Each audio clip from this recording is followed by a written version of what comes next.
So sabi niyo si Catriona Gray. Sir, dun sa under kasi ng budget, ano yung assurance? Sabi ni Congressman Liviste, may statement siya nung mga nakaraan, na meron pa ring budget insertion under ng DPWH.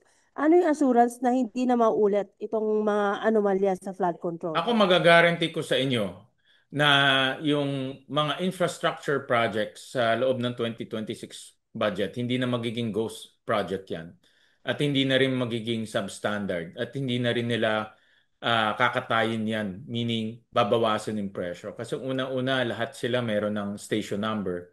Lahat sila meron ng ilang kilometro ang haba. At madali na, kahit na yung mga engineers, masusukat na kaagad doon pa lang sa GAA kung tama ba yung presyo o hindi. No? At on top of that, minandato pa namin yung DPWH na magbawas pa ng presyo.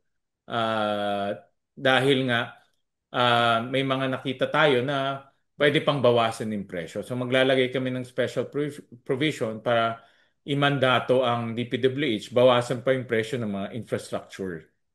So in short, I can assure the public na hindi na mauulit yung mga ghost project kasi meron ng mga technical description yan. Even yung mga kung nasundan nyo doon sa budget debates, even yung national irrigation, even yung farm to market roads na dati puro lump sum, ngayon meron ng technical descriptions.